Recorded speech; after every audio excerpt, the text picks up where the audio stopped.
Welcome to the online data entry of annual school census form. दूसरा मरहला annual school census का है, वो है डाटा एंट्री का। यानी डाटा एंट्री आप किस सॉफ्टवेयर के ज़रिए और किस तरह करेंगे उसकी हिदायत इस वीडियो में आपको दी जा रही है। हैदराबाद, कराची और लाड़काना रीजन जो है वो जो लिंक इस्तेमाल करेंगे वो है ASC21.samisrsu.com और सखर मीरपुर खास SBA जो लिंक यूज़ करेंगे वो है ASC21.sesp-rsu.com। इस लिंक को एंटर करेंगे तो आपके सामने एक विंडो खुल जाएगी और इस विंडो में आपको अपना यूज़र आईडी और पासवर्ड डालना होगा। यूज़र आईडी और पासवर्ड वही होगा जो आपको LSU फराहम करेगा। आप अपने LSU के फराहम करदा यूज़र आईडी और पासवर्ड को जब एंटर करेंगे तो फिर आपके सामने एक विंडो खुल जाएगी। इस विंडो में 4 ऑप्शंस दिए गए हैं, ब्लू, ग्रीन, येलो और रेड, और इनमें आपके assigned schools, complete schools, incomplete schools और रिमेनिंग स्कूल्स हैं जो कि डेली बेसिस पर आपके एंटर करदा स्कूल्स की स्टेटस या प्रोग्रेस आपको बताता रहेगा। इसके बाद आपको फराहम करदा फॉर्म्स पर जो सेमिस कोड या ट्रैकिंग आईडी लिखी हुई है उसको सर्च के ऑप्शन में लिखना होगा। जब आप सर्च के ऑप्शन में सेमिस कोड एंटर करेंगे तो उस स्कूल की तमाम डिटेल आपके सामने आ जाएंगी। उसके साथ ही एक एक्शन का कॉलम होगा जिसमें एंट्री होगी। उस एंट्री के बटन को जब आप क्लिक करेंगे आपके सामने डेटा एंट्री करने के लिए उस स्कूल का फॉर्म खुल जाएगा। इस स्कूल के फॉर्म में तमाम सेक्शन वही हैं जो हार्ड कॉपी फॉर्म में दिए गए हैं। पहला जो है वो बुनियादी मालूमात का हिस्सा है। बुनियादी मालूमात में कुछ हिस्से हमने मुंजमद कर दिए हैं यानी फ्रीज कर दिए हैं जिनको आप तब्दील नहीं कर सकते, जिनमें सेमिस code, tracking ID, district, taluka, school का नाम और लेवल है। यूसी हमने सिर्फ उन स्कूल्स के लिए ओपन रखी है या जिनको आप इसमें एंटर कर सकते हैं, वो है ट्रैकिंग आईडी स्कूल्स। इसके अलावा आपको वही तमाम इंफॉर्मेशन जो फॉर्म में दी गई है वो इसमें एंटर करनी होगी। सेकंड जो है इसमें हम आपको बताते चलें कि आपको टाइम ऑफ विजिट के लिए आपको जब आप यहाँ पर क्लिक करेंगे तो कैलेंडर और टाइमिंग आपके पास आ जाएंगी। इसके अलावा जो फील्ड्स आप इसमें एंटर करेंगे वो है लैटिट्यूड, लॉन्गिट्यूड, NAPS यानी नेशनल असेंबली और सूबाई असेंबली का हल्का, स्कूल का कंप्लीट एड्रेस, स्कूल की लोकेशन रूरल है या अर्बन, स्कूल का फोन नंबर और स्कूल एडमिनिस्ट्रेशन। इसके अलावा स्कूल का स्टेटस। स्कूल का स्टेटस अगर फॉर्म में क्लोज है और आप इस पर क्लिक करेंगे तो 3 और ऑप्शन आपके सामने खुल जाएंगे, जिसमें नंबर 1 पर है स्कूल कितने अरसे से बंद है, नंबर 2 पे है स्कूल के बंद होने की वजह, नंबर 3 पर है स्कूल के बंद होने की वजह आपको किसने फराहम की है। इसके बाद जो दूसरा सेक्शन है वो है स्कूल का इंफ्रास्ट्रक्चर। स्कूल का इंफ्रास्ट्रक्चर में अगर बिल्डिंग अवेलेबल है फॉर्म में अगर और आपने क्लिक किया है तो उसके बाद आपके पास बिल्डिंग की ऑनरशिप का ऑप्शन खुल जाएगा। उसके बाद टाइप ऑफ बिल्डिंग, बिल्डिंग की condition, total area, total rooms और क्लासरूम्स के ऑप्शन 3 हैं जिसमें आपको ECE, प्राइमरी और पोस्ट प्राइमरी के अलग अलग ऑप्शन दिए गए हैं। इसके अलावा अगर स्कूल के पास बिल्डिंग नहीं है के ऑप्शन को आप क्लिक नहीं करेंगे, जिसके बाद आपके पास एक ऑप्शन खुल जाएगा जिसमें 3 आपको ऑप्शन दिए जाएंगे यानी अंडर ट्री है, छपड़ा या अदर है। और अगर अदर है तो उसके लिए आपको उसका फिजिकल स्टेटस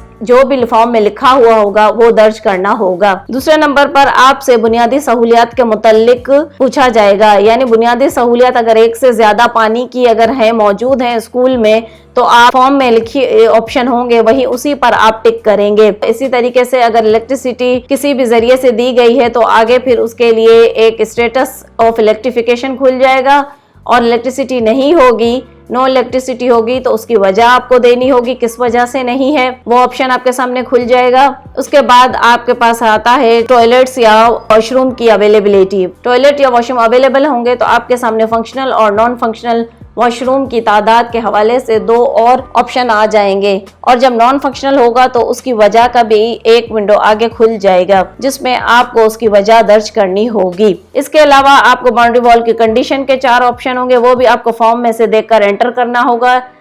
रैंप अवेलेबल है वो आपको यस या नो उस पर टिक करना होगा। इसके अलावा आप फॉर्म में देखेंगे कि आपको अगर पोलियो से अफेक्टेड या दूसरी डिसेबिलिटी से अफेक्टेड बच्चों की तादाद दी गई है वो आपको देखकर एंट्री करनी होगी। इसके अलावा हैंड वॉश फैसिलिटी है। यहाँ पर एक बात मैं आपको बताते चलूँ कि ना होने की सूरत में आप किसी भी ऑप्शन पर टिक नहीं करेंगे और हाँ होने की सूरत में आपको लाजमी हर सवाल पर टिक करना होगा।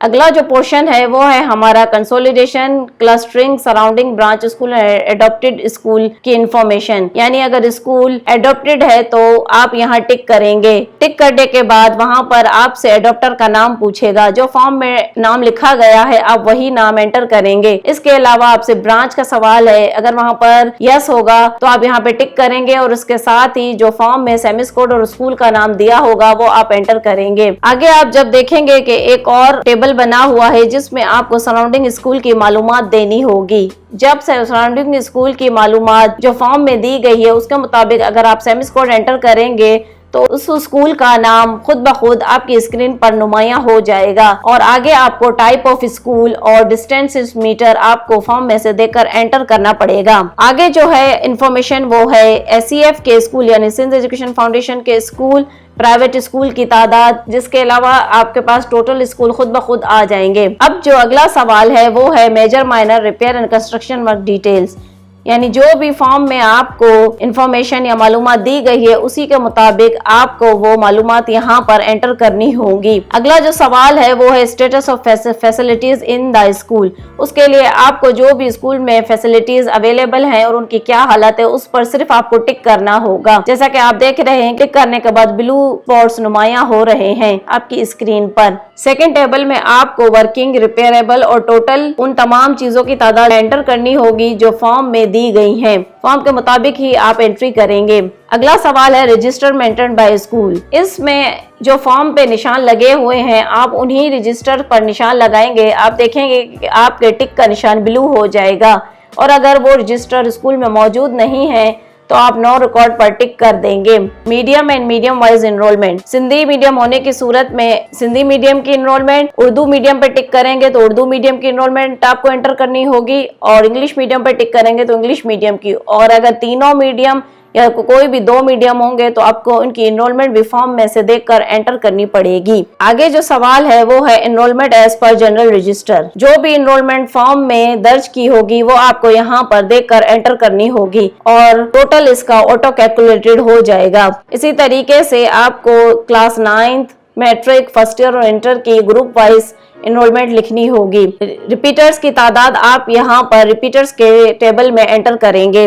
Teaching staff working at school, यहाँ पर आप टीचिंग स्टाफ गवर्नमेंट और नॉन गवर्नमेंट अलग अलग टेबल दिए गए हैं उसमें एंटर करेंगे। इसके साथ ही नॉन टीचिंग स्टाफ का टेबल है, वहां पर आप नॉन टीचिंग स्टाफ की तादाद फॉर्म में से देखकर एंटर करेंगे। जो स्कूल कैंपस होगा उसके लिए pro forma for campus cluster school खुल जाएगा। इसी तरीके से डेटा देने वाले की मालूमात जो भी फॉर्म में लिखी हुई है वो आपको देखकर एंटर करनी होगी। दूसरा मरहला जो है वो है डेटा कलेक्टर्स की इंफॉर्मेशन एंटर करने का, यानी जिसने फॉर्म फिल किया है उसकी मालूमात आपको पेज नंबर 4 में फॉर्म के दी हुई है, वहां से देखकर आपको एंटर करनी होगी। फॉर्म का आखिरी section T working teaching staff की डिटेल्स है। डिटेल्स उसी हवाले से ही खुलेंगी जो नंबर ऑफ टीचर्स आपने ऊपर teaching staff working at school में एंटर की होंगी, उतनी ही रोज यहाँ पर ओपन हो जाएंगी। यहाँ एक ज़रूरी बात हम आपको बताते चलें कि एजी नंबर जब आप एंटर करेंगे आपके सामने उस टीचर की तमाम मालूमात आ जाएंगी, मगर इसको एक बार आपको फॉर्म से ज़रूर चेक करना है या टैली करना है कि वही इंफॉर्मेशन आ रही है कि नहीं। अगर कहीं कमी बेशी होगी तो आप वहाँ एंट्री कर देंगे और सिलेक्शन होगा तो आप वहाँ पर जिस कॉलम में सिलेक्शन होगी आप सिलेक्ट करके उस डेटा को अपडेट करेंगे। दूसरे ये कि अगर कोई डाटा हो या कोई डाटा इनकम्प्लीट हो रॉ में तो आपको फॉर्म में से देखकर उसको कंप्लीट करना होगा और अगर कोई अपडेट्स हुई हैं तो आपको फॉर्म से देखकर फिर से उसको एंटर करना होगा। इस मरतबा आपको एक सेव का ऑप्शन दिया होगा जो आपकी स्क्रीन पर आप देखेंगे कि साइड पर ब्लिंक करा है येलो कलर के बॉक्स में। अब जब आप इस सेव के बटन को जब प्रेस करेंगे तो आपकी जो इन्फॉर्मेशन आपने एंटर की है वो साथ में सेव होती जाएगी। ये सहूलत इस मरतबा हमने इस डैशबोर्ड में लगाई है कि सेव इन्फॉर्मेशन जितनी भी आप एंटर करेंगे वो सेव हो जाएगी और जब कभी आप फॉर्म अधूरा छोड़ के जाते हैं और नेक्स्ट टाइम जिसे ओपन करेंगे तो आपको शुरू से एंट्री नहीं करनी पड़ेगी। सिर्फ आप वहां से ही शुरू करेंगे जहां आपने एंट्री छोड़ी होगी और आप इसको इनकम्प्लीट फॉर्म में भी चेक कर सकते हैं, वहां पर भी ये आपका फॉर्म मौजूद रहेगा। और अब जब दोबारा एंट्री शुरू करेंगे तो इनकम्प्लीट फॉर्म के टेबल में जाकर वहां पर आप सेमिकोलन लिख के सर्च करेंगे, ये फॉर्म आपके पास आ जाएगा। यहाँ पर एक और जरूरी बात हम आपको बताते चलें कि कोई भी इंफॉर्मेशन डाटा एंट्री ऑपरेटर को गलती खत्म करने के लिए अपनी तरफ से नहीं लगानी, यानी जो इंफॉर्मेशन आपको फॉर्म में दी गई है आप बस वही एंटर करेंगे या क्लिक करेंगे।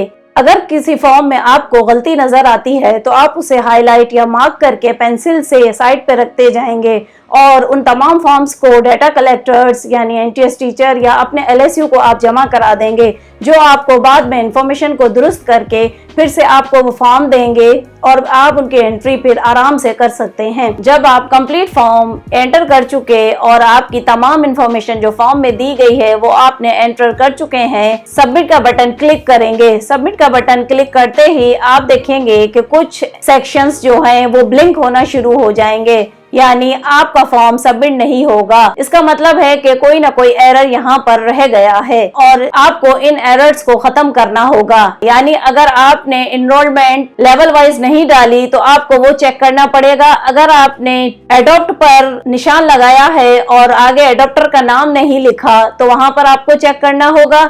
इसके अलावा आपने रिपीटर्स अगर गलत लगाए हैं कि प्राइमरी का स्कूल है और आपने बड़ी क्लासेस के रिपीटर्स लिखे हैं, वहां पर आपको एरर दे दिया जाएगा। अगर आपने मीडियम पर क्लिक किया है कि वो सिंधी, उर्दू या इंग्लिश मीडियम है और नीचे आपने एनरोलमेंट नहीं लिखी तो यहाँ पर भी वो आपको एरर दे सकता है। इसके अलावा अगर आपने यहाँ पर वाटर अवेलेबल किया है, उसके सोर्सेज लिखे हैं, तो आप उसका मोड भी लिखेंगे। अगर आपने मोड नहीं दिया तो वहां पर आपको एरर देगा। अगर आपने वॉशरूम पर क्लिक किया है और नंबर ऑफ वॉशरूम्स नहीं लिखे तो वहां पर भी आपको एरर देगा। अगर आपने नॉन फंक्शनल वॉशरूम लिखे हैं और वहां पर उसका रीजन नहीं दिया तो वहां पर भी आपको एरर देगा। इसके अलावा आपने बिल्डिंग यस की है और उसकी टाइप ऑफ बिल्डिंग कंडीशन आपने दी हुई है, बट आपने रूम्स नहीं लिखे तो वहां पर भी आपको एरर दे सकता है। और अगर रूम्स और क्लासरूम्स में डिफरेंस होगा, यानी क्लासरूम्स आपके रूम से ज्यादा होंगे, तो वहां पर भी आपको एरर्स दे सकता है। इसके अलावा गर्ल्स का स्कूल होते हुए आपने बॉयज की एनरोलमेंट दी है, वहां पर भी आपको एरर दे सकता है।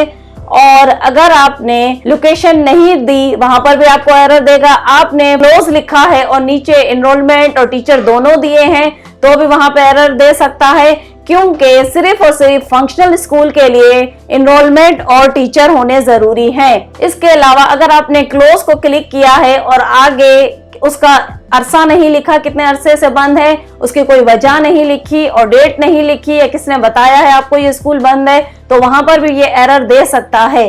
इसी तरीके से आप इन एरर्स को क्लियर करते जाएंगे और आखिर में जब सबमिट करेंगे तो आपका फॉर्म बिल्कुल सबमिट हो जाएगा। इसके अलावा एक बहुत जरूरी मालूमात हम आपको यहाँ पर देना चाहते हैं कि कोई भी एरर को खत्म करने के लिए आप अपनी तरफ से डाटा एंटर नहीं करेंगे। एक मतलब फिर हम कह रहे हैं कि यहाँ पर आपको अपनी तरफ से कोई भी डाटा एंटर नहीं करना कि आपके एरर क्लियर हो जाएं और जब आप जल्दबाजी में वो फॉर्म सबमिट कर दें और बाद में ये जब पता चले कि ये फॉर्म गलत एंटर हुआ है